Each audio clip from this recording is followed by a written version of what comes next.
12841 Coromandel express वो enter हो जाती है लूप लाइन में फुल स्पीड पर, और वही डिरेलमेंट का कारण है। आपको ये भी जानकारी दे दूं कि मैं आईएएस में आने के पहले कुछ दिनों तक रेलवे ट्रैफिक सर्विस में भी रहा था, तो इसलिए रेलवे की अंतरंग और अंदर की जानकारियां मुझे उपलब्ध हैं। नमस्ते। ओम शांति शांति शांति। मैं हूं संजय दीक्षित और आप देख रहे हैं दी जयपुर डायलॉग्स।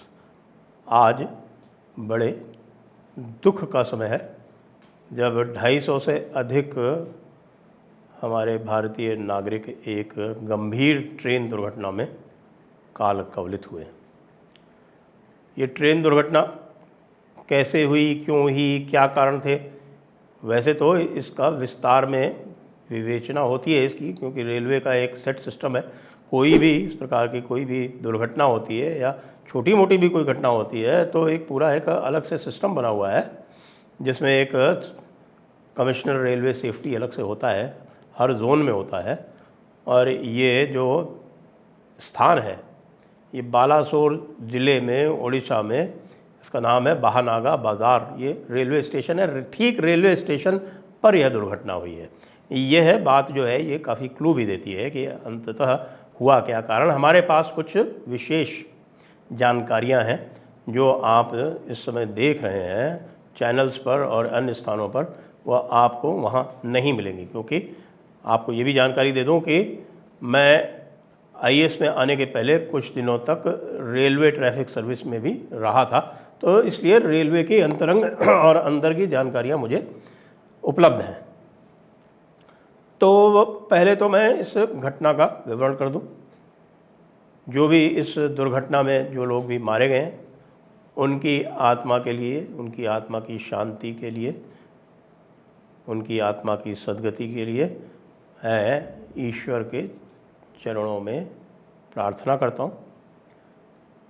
ये दुर्घटना हुई है 6:55 पर, कल शाम को 6:55 पर। 6:55 का मतलब ये है कि बिल्कुल धुंधलके का समय होता है पूर्वी भारत में। पश्चिमी भारत में तो काफ़ी उजाला रहता है उस समय, ये धुंधलके का समय है पूर्वी भारत में। उस समय पर यह दुर्घटना होती है, वो बाहानागा बाज़ार रेलवे स्टेशन, ठीक रेलवे स्टेशन पर होती है। रेलवे स्टेशन पर 4 लाइनें हैं। जी हाँ, इसका जो पूरा यार्ड है उसमें 4 लाइनें हैं। 2 मेन लाइन है, यानी ये पूरा का पूरा डबल लाइन सेक्शन है। हावड़ा से लेके और चेन्नई तक ये पूरा डबल लाइन सेक्शन है। और वैसे भी आप जानते हैं आजकल भारतीय रेलवे में अधिकतर जो मुख्य सेक्शंस हैं वो सारे डबल लाइन ही होते हैं। ये तो बहुत पुराना डबल लाइन सेक्शन है। इसके जो ट्रैक हैं वो अभी कुछ समय पहले ही बदले गए हैं, यहाँ पर रिन्यूड ट्रैक्स हैं। इसलिए ट्रैक फेलियर का जो लोग स्पेकुलेशन कर रहे हैं, तो ट्रैक फेलियर जो है वो संभवतः नहीं हुई है। हुआ क्या है वो मैं आपको भी बताता हूँ। क्योंकि जब इंस्पेक्शन किया गया है यहाँ पर दुर्घटना के बाद में, तो ये पाया गया कि एक तरफ से तो कोरोमंडल एक्सप्रेस आ रही थी। कोरोमंडल एक्सप्रेस हावड़ा के शालीमार स्टेशन से चलती है आजकल और शालीमार से जाकर चेन्नई सेंट्रल तक जाती है। ये प्रमुख ट्रेन है। मैं बहुत पहले जब ये सुपरफास्ट के रूप में आरंभ हुई थी तो लगभग 80 के दशक में मैं इस ट्रेन से अनगिनत बार हावड़ा और चेन्नई सेंट्रल के बीच में चला हूँ। और ये बहुत ही एक लोकप्रिय ट्रेन है हावड़ा और चेन्नई के बीच में। 12841 ये नंबर है कोरोमंडल एक्सप्रेस का। और जो दूसरी ट्रेन जो दुर्घटनाग्रस्त हुई है इसके साथ में, उसका नंबर है 12864। वो डाउन लाइन पे थी, यह अप लाइन पे थी। और अप लाइन में हमेशा इवन नंबर होता है ट्रेन का, और डाउन लाइन में ट्रेन का नंबर हमेशा, अप लाइन में हमेशा ऑड नंबर होता है और डाउन लाइन में हमेशा इवन नंबर होता है। ये पूरा का पूरा जो सेक्शन है ये ग्रेड 3 से भी ऊपर की जो इंटरलॉकिंग होती है। देखिए, जो सेफ्टी होती है, ट्रैक की सेफ्टी होती है, वो इंटरलॉकिंग्स के थ्रू, सिग्नल्स के थ्रू सुनिश्चित की जाती है। इंटरलॉकिंग का मतलब ये होता है कि एक आपने एक रूट यदि सेट कर दिया तो उस रूट पे आप दूसरी गाड़ी एंटर नहीं करवा सकते, और इसको इंटरलॉकिंग सिस्टम कहते हैं। और इसके कई लेवल्स होते हैं। लेवल 1 इंटरलॉकिंग होती है, लेवल 2 होती है, लेवल 3 होती है। लेवल 3 पहले हाईएस्ट मानी जाती थी, लेकिन अब इलेक्ट्रॉनिक इंटरलॉकिंग और उससे भी ऊपर रूट रिले इंटरलॉकिंग होती है। इस स्टेशन पर पैनल इंटरलॉकिंग थी, यानी कि एक पैनल से इलेक्ट्रॉनिकली सारे के सारे रूट जो थे वो सेट किए जाते थे, और ये सेट करने के लिए पूरा जो स्टेशन है वो उसकी ट्रैक सर्किटिंग होती है, और उस ट्रैक सर्किटिंग के ज़रिए सारे पॉइंट्स सेट किए जाते हैं। क्योंकि आपको पता होगा कि ट्रेन को जो ट्रैक चेंज होता है, वो ट्रैक चेंज करने का स्थान जो है उसको पॉइंट कहते हैं। वो पॉइंट जो है वो स्लाइड करके या तो आपको सीधा रास्ता देगा या आपको लूप लाइन पर ले जाएगा।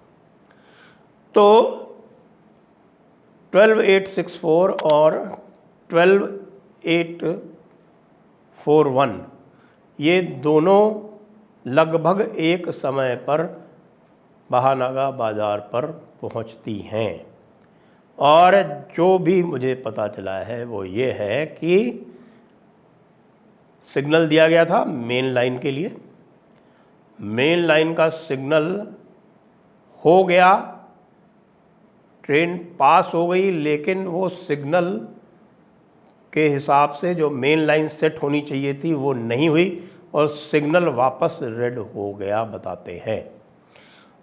लेकिन तब तक ट्रेन जो थी वो रुकने की स्थिति में नहीं थी, वो सिग्नल को पार कर चुकी थी। ये एक ट्रैक सर्किटिंग की फेलियर को इंडिकेट कर रहा है। उसके पहले यहाँ पर जो अप लाइन सेट हुई थी, अप लूप लाइन जो सेट हुई थी, देखिए मेन लाइन है, अप मेन लाइन और अप लूप लाइन, तो डाउन मेन लाइन और डाउन लूप लाइन। तो जो मेन लाइन सेट हुई थी, पहले जो मालगाड़ी आई थी तो मालगाड़ी के लिए लूप लाइन सेट हुई थी। इसको ट्रेन को निकालने के लिए इनको मेन लाइन सेट करनी थी। जब इन्होंने मेन लाइन सेट की तो वो सेट नहीं हुई। सिग्नल ऐसा बताते हैं कि सिग्नल ग्रीन हो गया, और उसके बाद वो संभवतः वापस रेड हुआ या नहीं हुआ ये क्लैरिटी नहीं है, लेकिन सेट करने के बाद भी लाइन पॉइंट जो है वो चेंज नहीं हुआ। पॉइंट या तो अटक गया या ट्रैक सर्किट की फेलियर हुई। जो कुछ भी हुआ उसके कारण से जो ट्रेन पीछे से आ रही थी, यानी 12841 कोरोमंडल एक्सप्रेस, वो एंटर हो जाती है लूप लाइन में फुल स्पीड पर, और वही डिरेलमेंट का कारण है। और क्योंकि यदि फुल स्पीड पर ट्रेन पॉइंट चेंज करेगी तो वो उसका दुर्घटनाग्रस्त होना निश्चित है। तो वो डीरेल होती है। उस समय तक अधिकतर पार्ट 12864 का था वो क्रॉस हो चुका है, लेकिन जब ये डीरेल होती है तब उसके कुछ अंतिम डिब्बे जो हैं यशवंतपुर बेंगलोर में है, जिसको बेंगलोर हावड़ा कह रहे हैं, वो यशवंतपुर हावड़ा एक्सप्रेस है 12864, उसके अंतिम 3 डब्बे इसकी चपेट में भी आ जाते हैं। इसी को ट्रिपल ट्रेन एक्सीडेंट कहा जा रहा है, क्योंकि फुल स्पीड पर ट्रेन को अप लूप लाइन में जाने का पॉइंट सेट मिला, वो अप लूप लाइन को नेगोशिएट नहीं कर पाई, डीरेल हो गई। डीरेल होकर पीछे से स्पीड इतनी थी कि पीछे से गुड्स ट्रेन को हिट किया। आपने देखा होगा, जो आपके सामने जो फोटोग्राफ आ रहे हैं उसमें आप देख रहे होंगे कि जो कोरोमंडल एक्सप्रेस का जो इंजन है WAP-5 या WAP-7 दिख रहा है जो पिक्चर में सीधे सीधे, वो गुड्स ट्रेन के ऊपर चढ़ गया है। वो इसलिए चढ़ गया है क्योंकि उसने पीछे से टक्कर मारी है उसको, गुड्स ट्रेन को। डीरेल होने के बाद जो उसका पीछे का हिस्सा था वो यशवंतपुर हावड़ा एक्सप्रेस 12864 के पीछे के 3 डिब्बे भी डिरेल कर देता है। ये इसलिए भी है क्योंकि जब ऑन द स्पॉट इंस्पेक्शन हुआ, वो आपने देखा होगा, इंडियन एक्सप्रेस में भी उसका पूरा डिटेल आया है कि ऑन द स्पॉट ये दिखाई पड़ता है कि 21 डिब्बे डिरेल हुए हैं कोरोमंडल एक्सप्रेस के, जो फ्रंट के जो 21 डिब्बे हैं वो डिरेल हो जाते हैं। लास्ट के 2 डिब्बे केवल उसके बचते हैं ट्रैक के ऊपर। केवल अंतिम 2 डिब्बे कोरोमंडल एक्सप्रेस के जो चेन्नई जा रही है उसके केवल अंतिम 2 डिब्बे ट्रैक पर हैं, और जो यशवंतपुर से हावड़ा जा रही 12864 उसके अंतिम 3 डिब्बे ही डिरेल होते हैं, और उस ट्रेन को बाद में रवाना कर दिया जाता है हावड़ा को। पीछे के जो 3 डिब्बे जो अफेक्ट हुए थे, एक डैमेज हुआ था, 2 डिब्बे डिरेल हुए थे, एक डैमेज हुआ था, उन 3 को डिस्कनेक्ट करके सारे यात्रियों को आगे बैठाल के, जो भी थे उसमें जिनको किसी प्रकार की चोट नहीं आई थी, उनको आगे बैठाल के उस ट्रेन को बाद में रात में आगे के लिए रवाना कर दिया जाता है। पहले बालासोर तक रवाना किया जाता है उसको डैमेज डिब्बे के साथ में, और फिर वो डैमेज डिब्बा जो है वो बालासोर में हटा दिया जाता है। बालासोर तक वो जाती है 10 किलोमीटर की स्पीड से, और फिर बालासोर के बाद फिर 40 किलोमीटर की स्पीड से फिर आगे जाती है वो हावड़ा पहुँच चुकी है ट्रेन।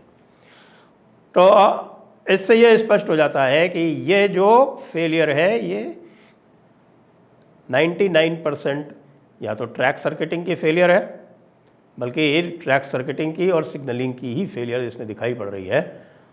ये भी हो सकता है कि ये साइड कोलिजन हो। साइड कोलिजन क्यों होता है? साइड कोलिजन तब होता है जब आपने जैसे मालगाड़ी को आपने अप लूप लाइन पर लिया, लेकिन वो लूप लाइन पर पूरी नहीं आई, थोड़ा सा उसका जो हिस्सा है वो जो लाइन कनेक्टिंग लाइन है मेन लाइन और लूप लाइन के बीच में, उस पर थोड़ा सा रह गया, तो साइड वाली टक्कर भी लग सकती है इसके ऊपर। यह अभी स्पष्ट नहीं है, लेकिन जो कुछ भी हुआ है वो सिग्नलिंग फेलियर की वजह से दिखाई पड़ता है, ऐसा अनुमान लगाया जा रहा है, जो भी मुझे सूचना मिली है। जो भी हो, अत्यंत दुखद घटना है, और इसीलिए मेरे विचार से कम जो मेन लाइन है उनमें अब पूरी तरह से रूट रिले इंटरलॉकिंग, या जो आजकल का जो नया सिस्टम आ गया है सॉलिड स्टेट इंटरलॉकिंग करके, पूरे के पूरे रूट जो हैं वो इंटीग्रेट कर देने चाहिए, बजाय इसके कि कुछ स्टेशंस को और कुछ लिमिटेड एरियाज़ को इंटीग्रेट किया जाए। ये एक सेफ्टी की दिशा में बहुत बड़ा कदम होगा। जय हिंद, वंदे मातरम।